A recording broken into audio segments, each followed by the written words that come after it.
有啲事情咧，其實你冇做錯到喎，但係依然發生。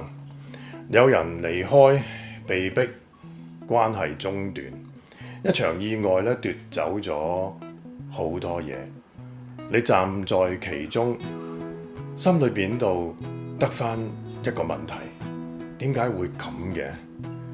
嗱，呢幾年裏邊好多人都經歷咗一份嘅無力感。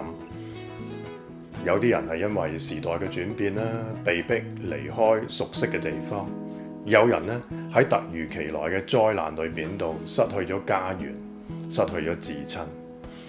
有啲傷痛咧唔係因為選擇錯咗，亦都唔係因為自己做得唔夠好，而係事情就係咁樣發生咗啦。聖經有一個人叫約伯。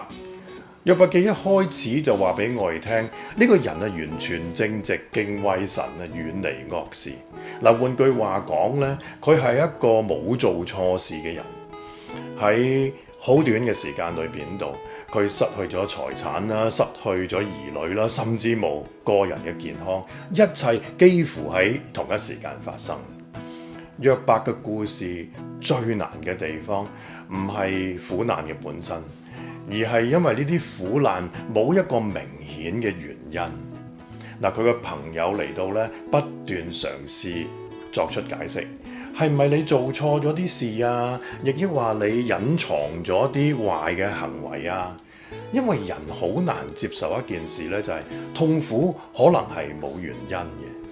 如果一定要有個原因嘅話咧，至少咧俾我哋有一種可控嘅感覺。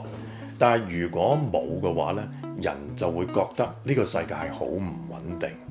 嗱，約伯咧冇假扮到咧咩事都冇啊。嗱，佢講賞賜嘅係耶和華，收取嘅亦都係耶和華。嗱，呢句説話唔係一個冷靜嘅概念啊，係響好大嘅失去之中裏邊嘅掙扎。約伯咧冇立刻明白，佢亦都冇得到咩答案，佢只係冇放棄同神之間有一個對話。對好多人嚟講嘅話，最難嘅唔係發生咗啲乜嘢事啊，而係感覺到我已經盡咗力，依然無能為力。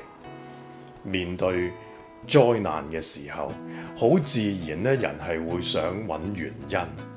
但係約伯嘅故事提醒咗我哋，有啲事情咧唔係因為你唔夠好，又或者你做錯咗啲咩嘢。信仰咧唔係俾解釋一切事情嘅工具，佢反而係喺我哋未有答案嘅時候咧，容許我哋嘅哀傷啦，我哋嘅發問啦，唔明白啦，去到神嘅面前，而係唔需要急於為一切嘅事情揾個原因。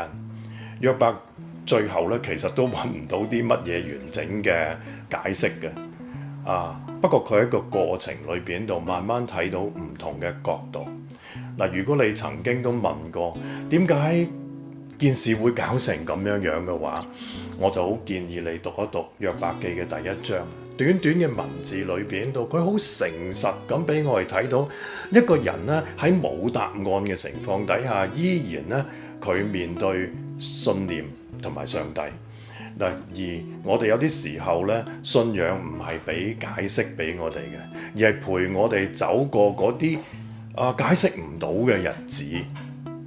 我哋嘅人生仍然喺呢條未竟之道上邊前行中。